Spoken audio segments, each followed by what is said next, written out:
Now Mr. Govind Bhai Dholakia. Mr. Govind Bhai Dholakia. सर्वस्य चाहं हृदि सन्निविष्टो मतस्मृतिर्ज्ञानमपोहनं च वेदैश्च सर्वैरहमेव विद्यो वेदान्तकृतवेदविदेव चाहम्। Will you speak in Sanskrit? माननीय उपाध्यक्ष महोदय, अच्छा हिंदी आ गई। सदन में उपस्थित सभी महानुभावों के हृदय में विराजमान परमात्मा को नमन करके इस उच्च सदन में आज मैं पहली बार मेरा बोलने का प्रारंभ कर रहा हूँ। नमस्कार। सबसे मैं आपको धन्यवाद देना चाहता हूँ कि आपने बजट पर मेरे को चर्चा में भाग लेने के लिए अवसर प्रदान किया है। मैं किसान पुत्र हूँ और गांव की स्कूल में 6 तक पढ़ा हूँ और फिर भी भगवान की कृपा से 2013 से मैं अहमदाबाद IIM में हर साल लेक्चर देने को जाता हूँ। मैंने 60 साल पहले डायमंड बिजनेस में वर्कर के तौर पर काम शुरू किया था और आज 7000 लोगों का फैमिली मिलकर काम कर रहे हैं। माननीय सभापति जी, आपके माध्यम से मैं माननीय श्री नरेंद्र भाई मोदी जी के लगातार तीसरी बार देश के प्रधानमंत्री बनाने के लिए राष्ट्र की जनता को धन्यवाद देता हूँ और मेरे जैसे सामान्य व्यक्ति को भारत की सबसे बड़ी पंचायत में पहुंचाने के लिए उनको कोटि कोटि वंदन करता हूं। माननीय सभापति जी, मैं बजट के बारे में अपने विचार सदन के सामने बड़ी विनम्रता के साथ रख रहा हूं। मोदी सरकार ने बजट 2024 में कई महत्वपूर्ण पहलों की ओर कदम बढ़ाए हैं जो भारतीय अर्थव्यवस्था को और राष्ट्र को विकसित एवं मजबूत करने में मदद करेगा। महोदय, इस बजट में सेवा, सुशासन और राष्ट्र कल्याण की प्रधानमंत्री श्री नरेंद्र भाई मोदी जी की दृष्टि को महत्वपूर्ण रूप से उजागर किया गया है। माननीय सभापति जी, एक किसान और व्यापारी होने के नाते मैं यह कह सकता हूँ कि यह बजट भारत की आर्थिक वृद्धि और विकास की दिशा में महत्वपूर्ण कदम है। हम सब जानते हैं कि वैश्विक चुनौतियों के बावजूद भी हमारे देश के अर्थतंत्र की मजबूती पर विश्वास जताया गया है। इस बजट में हर क्षेत्र की वृद्धि के लिए ध्यान दिया गया है। इंफ्रास्ट्रक्चर से लेकर डिजिटल कनेक्टिविटी तक, कृषि क्षेत्र से लेकर शिक्षा के क्षेत्र तक, हर क्षेत्र में निवेश की गति को तेजी दे जा रही है। क्षेत्र में कोई भी हो, योजनाएं बनी हैं, योजनाएं बनी रही है, शुरू हो रही है। इस बजट के माध्यम से सरकार ने भारत के भविष्य के लिए एक संतुलित दृष्टिकोण प्रस्तुत किया है। इसलिए मैं माननीय श्री नरेंद्र भाई मोदी जी और वित्त मंत्री श्रीमती निर्मला जी का आभार प्रकट करता हूं।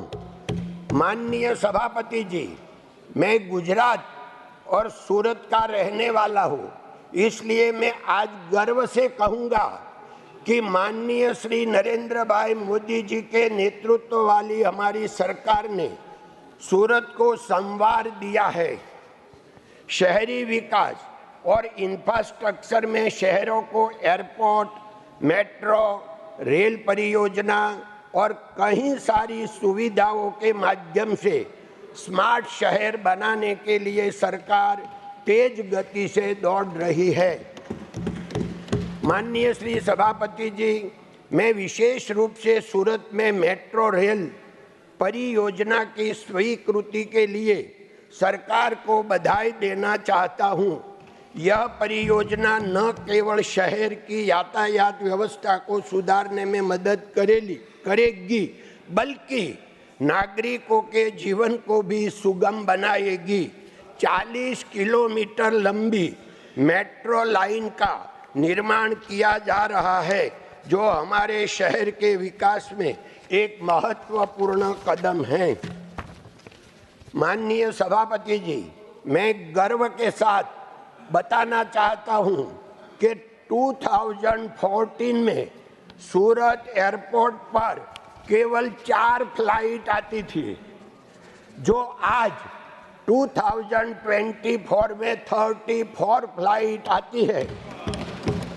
सूरत को विश्व के साथ जोड़ने के लिए मोदी जी ने सूरत एयरपोर्ट को नया बनाकर इंटरनेशनल का दर्जा दिया है। इसके लिए भी मैं सरकार का आभार व्यक्त करता हूं। सरकार के इस कदम से सूरत के व्यापार और पर्यटन को बढ़ावा मिला है। विशेष रूप से बताना चाहता हूं कि सूरत से दुबई, शारजहां की फ्लाइट शुरू होने से सूरत शहर को राष्ट्रीय अंतर्राष्ट्रीय स्तर पर एक नई पहचान मिली है। भारत की पहली बुलेट ट्रेन जो मुंबई अहमदाबाद के बीच चलने वाली है, उसमें सूरत को भी बहुत लाभ मिलेगा। दिल्ली और सूरत का 6 लेन हाईवे जो सूरत होकर गुजरता है, उससे भी सूरत का विकास को बहुत फायदा मिलेगा। महोदय, हीरा आभूषण व्यवसाय के एक प्रतिनिधि से रूप में सूरत डायमंड बुर्स की स्थापना के लिए मैं मोदी सरकार को विशेष रूप को बधाई देना चाहता हूं। महोदय, हीरा व्यापार में विश्व का सबसे बड़ा केंद्र सूरत है। सरकार की मदद से सूरत में डायमंड बुर्स एसडीबी का निर्माण किया गया है। वो हमारे राष्ट्र के लिए बड़ी गर्व की बात है, जो 67 लाख स्क्वायर फुट का बांधकाम, 4500 ऑफिस, विश्व की सबसे बड़ी ऑफिस बिल्डिंग।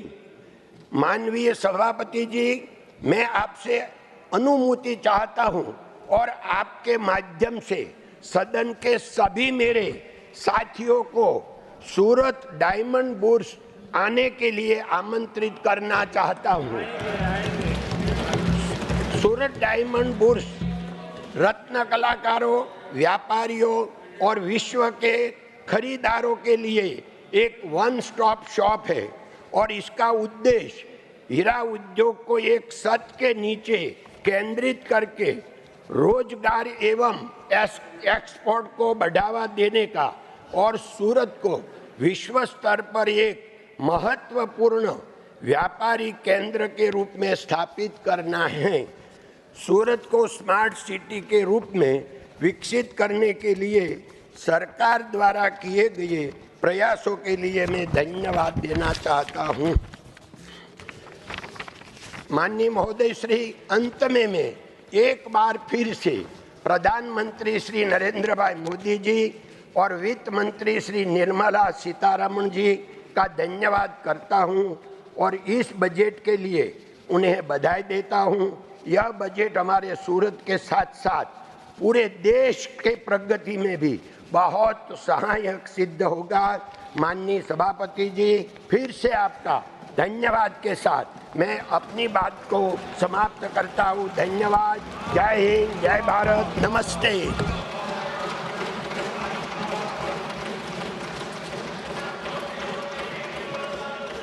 धन्यवाद ढोलकिया जी, आप बहुत अच्छा बोले। पहला भाषण था आपका, बहुत अच्छा बोले। लेकिन ये बताइए, आप किसान हैं या हीरा व्यापारी क्या है? देखो, नहीं, मैं असल में किसान हूँ। मेरे को खेत में सब कुछ काम आता है, बोना, उसको लेने का, फल करना, नींदना, पारने का, कुछ भी काम। ये सब लोग का जो किसान पर बोल रहे थे ने, मेरे को हंसी आती थी कि उसको देखा नहीं खेत क्या है, काटा क्या है, और सब बात कर रहे थे। नहीं, लेकिन आप क्या, मेरा सवाल, आप किसान हैं या हीरा व्यापारी हैं? दोनों दोनों दोनों हैं? दोनों। अच्छा, चलो नेक्स्ट स्पीकर इज पीपी